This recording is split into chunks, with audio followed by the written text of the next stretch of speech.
మంత్రి గుమ్మడి సంధ్యారాణి కుమారుడు పృథ్వీ మంత్రి పిఏ సతీష్ పై లైంగిక వేధింపుల ఆరోపణల కేసు కీలక మలుపు తిరిగింది. ఈ కేసులో ఫిర్యాదుదారు త్రివేణి ఆమెకు సహకరించిన దేవి ప్రసాద్ ను పోలీసులు అరెస్ట్ చేసినట్లు మన్యం జిల్లా ఎస్పీ మాధవరెడ్డి తెలిపారు. ఇటీవల త్రివేణి అనే మహిళ తనను మంత్రి కుమారుడు పృథ్వీ అలాగే మంత్రి పిఏ లైంగికంగా వేధిస్తున్నారని పోలీసులకు ఫిర్యాదు చేశారు. ఈ వ్యవహారంపై కేసు నమోదు చేసి దర్యాప్తు చేపట్టిన పోలీసులు అసలు నిజాన్ని వెలుగులోకి తీసుకొచ్చారు. మంత్రి కుమారుడిపై సదరు మహిళ కావాలనే ఫిర్యాదు చేసినట్లు గుర్తించారు.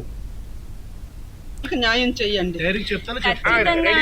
ఈ రోజు ఒక మహిళా మంత్రి అయి ఉండి కూడా ఆవిడ అంటే ఇప్పుడు ఆవిడ దృష్టికి సతీష్ అనే వ్యక్తి మరియు మినిస్టర్ గారి అబ్బాయి కూడా చాట్ చేసినట్టు ఈ మహిళ మీడియా ముందుకు రావడం జరిగింది. సో వీటితో ఇవన్నీ కూడా ఎవిడెన్స్ గా కన్సిడర్ చేసుకుని ఈ కంప్లైంట్ నిజాలనేసి నమ్మేసి సో మీడియాలో బాగా severe damage and defamation to మంత్రి గారు అండ్ మంత్రి గారి అబ్బాయిని కానీ ఫ్యామిలీ మెంబర్స్ కానీ ప్రభుత్వానికి కూడా ఇబ్బంది పెట్టే విధంగా ఇదంతా జరిగింది.